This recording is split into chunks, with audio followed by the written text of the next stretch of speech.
Chapter 4 is awful! Hoard of the Dragon Queen, in short, is probably one of the best modules for people starting to play Dungeons & Dragons. That said, there's a lot of bad things about it, but nonetheless, I still somewhat recommend it as long as you alter it in certain ways. Chapter 1, Greenest in Flames. First things first, there are 2 recommendations I make before you run this chapter whatsoever.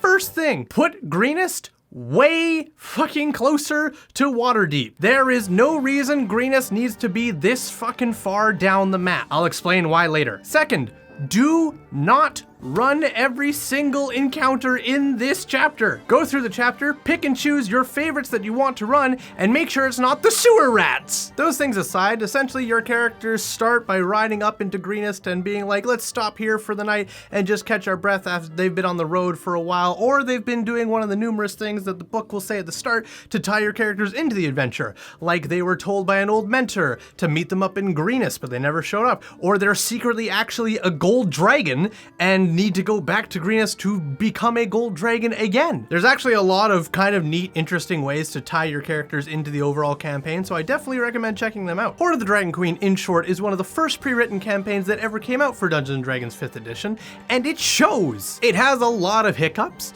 it has a couple of redeeming qualities, but mostly, it's a bumbling mess. Now, if you're a lazy DM, which, to be fair, is some of us, and there's no problem with being that, you want to pick up a pre-written campaign because you want to just read it out to your players and have them experience it without you doing any work. And that's fair. That's what pre-written campaigns are supposed to be like. And hats off to you if that's how you want to play. If that's how you want to run your games, don't run Hoard of the Dragon Queen. If you're running it for people who are new to Dungeons & Dragons, it actually might be okay, because it does a very good job at keeping new players on the path without wandering too far, and they will never get overwhelmed with what their goal is supposed to be. It does a good job at that. If you're gonna run Hoard of the Dragon Queen for experienced players, I would rather you not. Or you just have to not be a lazy DM and you have to change a lot of things about it, which I'll go over. So for Chapter 1, Greenest in Flames, I recommend you start your characters already in Greenest. The book has them riding up to Greenest in either as a group or all separate, however you want to run it. But the reason that they go into Greenest is because Greenest gets attacked by an ancient blue dragon and the entire cult of the Dragon Queen, and all your level 1 characters have to go in and start saving people against an entire army of cultists and the ancient blue dragon.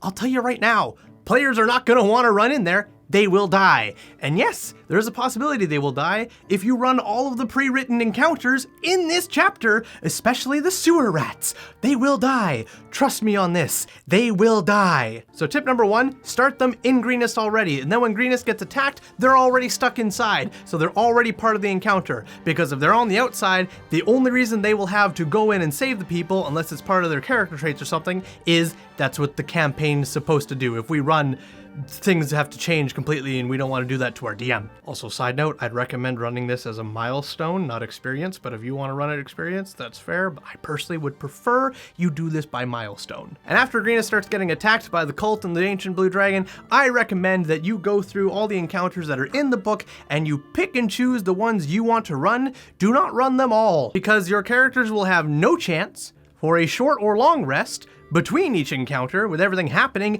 as quickly as it is, and being that they're level 1, they're gonna run through all their capabilities and their hit points in the first encounter. And if you're gonna run all of them, which I think there's like 6, you're just setting them up to die. But after they do all that and they save Greenest, then they find out that the camp is nearby where they've taken a bunch of prisoners. And that leads us to Chapter 2, the Raiders Camp. I should mention that Chapter 2, Raiders Camp, is where you meet Leosin, who's basically the NPC that gets you to come back here during Chapter 3 to find out what's in the cave system, and then also to follow the cult all along the Sword Coast to find out where they're taking all that gold. So you do meet him and free him here. You also meet Frulam Mondath potentially, and Langdarosa Cyanrath again. You meet him in Chapter 1 and your party can fight him one-on-one, and he's one of my more favorite characters, but unfortunately he supposedly dies during Chapter 3 or potentially Chapter 2 depending what your party does. He's probably the best NPC in this entire campaign, and he dies real early on. This is also when your characters discover discover that Rezmir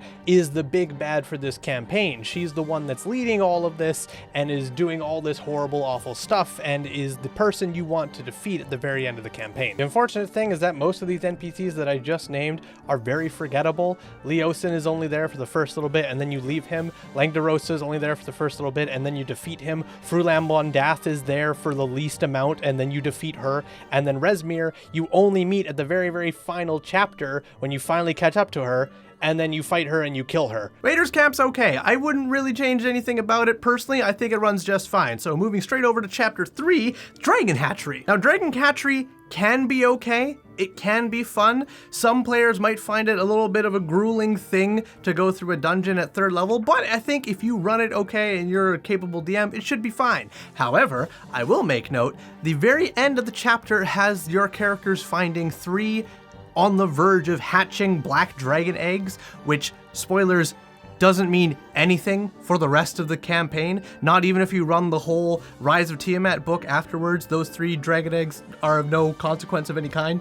So maybe make them a consequence or put something else at the end of the hatchery, because otherwise there's no reason for them to be there. Now, once they get to the hatchery and they figure out that the Cult of the Dragon is actually up and left and is going north, and they said, fuck this, we're done here, we're gonna go north, your group of players now have to follow them north, which leads to the worst chapter in the entire Hoard of the Dragon Queen, Chapter 4, On the Road. I beg you, please, I don't care if you're a lazy DM. I don't care if you're a decent DM who does a little bit of extra on their own prep work, or if you're one who just uses this as a skeleton. Do not run this chapter as it is written. Your players will hate you. You will hate you. I will hate you. Chapter 4, On the Road, has your players starting from here in Greenest, and then going all the way up to Elturel, and then all the way down the river to Baldur's Gate, and then all the way up the road, past Candlekeep, past Daggerford, through Waterdeep, and then continuing on past that until finally they hit a cabin on the side of the road. They go from here to here in one chapter, and you are supposed to run that entire thing without leveling up once. Remember when I had said to put Greenest way the fuck closer to Waterdeep? This is why. This chapter is why. There is no reason you need to travel 750 fucking miles in one chapter. If I were to run this campaign again, I would put Greenest somewhere around here. It's close enough that you can still run the chapter and have like a nice journey, but it's also not so fucking far away that it's going to take you 750 miles to fucking get to your destination. There are many problems with this chapter, and I'm going to try and help you with them right here, right now. First things first, all these named NPCs that the book gives you that it wants you to use, don't use all of them. There's so many here. You're not going to remember all of them. Your players are not going to remember all of them. Pick and choose like 3, maybe 4, 6 if you're a maniac to use for this adventure on the road, okay? The rest, just forget about them. You don't need them. This chapter takes you 750 miles of travel, and the book states that the caravan travels about 15 miles per day. So if you do the math, 15 miles per day and 750 miles to go, that's how many days you are spending on the road. Now the easy answer to that is, well, just fast travel them. Yeah, of course, you can just fast travel them, but there's an innate problem with fast traveling through that much distance, in that's a lot of time for your characters to get to know each other, get to know the people around them, have those interactions that they kind of crave. However, your players don't need that much time. Also, the book wants you to roll for a random event every single day that you are on this travel. Don't worry though, the book states, and I quote, "On a trip of this length, checking for random events every hour is excessive." Every hour is excessive, every day is also excessive. So the book wants you to roll a d20 every single day that you're on this travel. On a 15 or lower, the day goes by and nothing happens. But on a 16 or higher, you get a myriad of different events to choose from. Nonetheless though,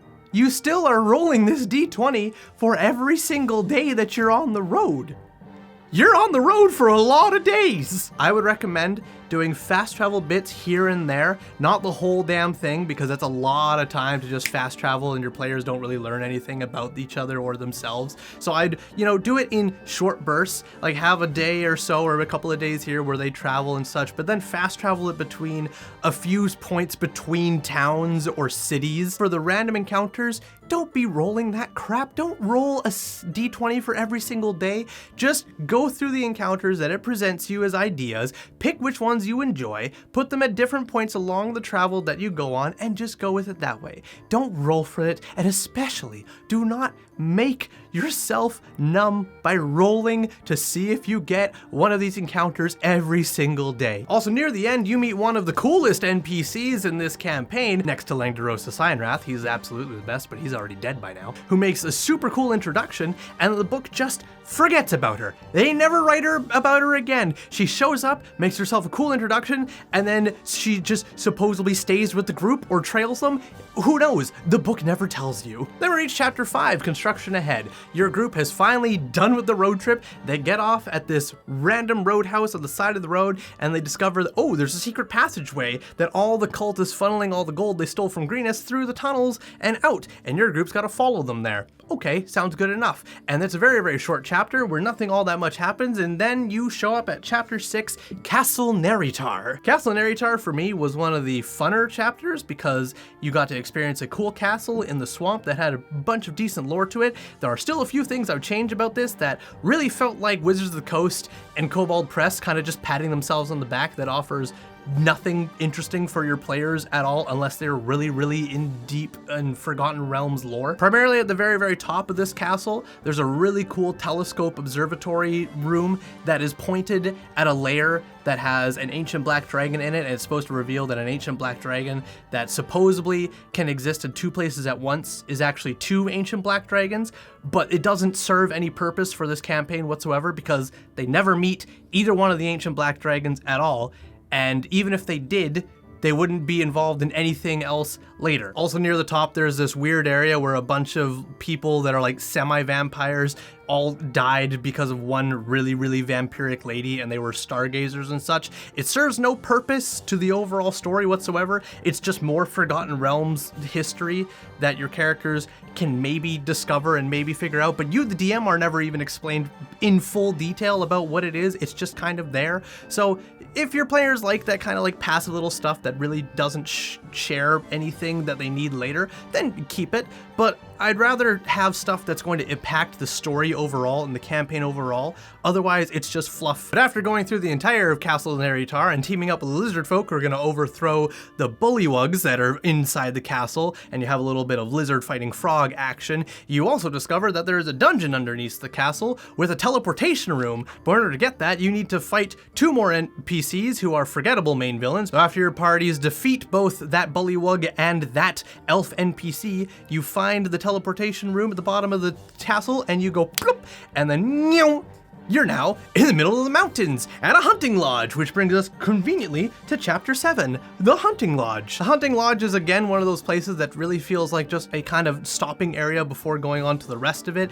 I had mixed feelings about the hunting lodge. It had one NPC that I ended up using later in a different campaign, but otherwise it has a similar effect as everything else, where it's here, it exists in this quick moment, and then immediately after you can forget about it and the party never has to remember it. Case in point, Talus the White, who runs the hunting lodge, who's very upset that she didn't become the white dragon mask holder that actually went to the dwarf instead of her, even though she was more in line for it, and she's like, I'm gonna help the party and I'm going to actually get them where they need to go because I was baited by the cult of the dragon, even though nothing ever happens after that. Even if she does help the party or doesn't help the party, if they let her live, nothing comes out of it. If you're a lazy DM, you kind of just have to be like, well, all right, another forgettable NPC moving on, and your players will just have to understand that. But if you can make it work, or even just tie her into it a little bit more, have her showing up down the line or something like that, to just make her feel more important. But nonetheless, once your party shows up at the hunting lodge, they can either go through the hunting lodge, destroying everything and everyone in it,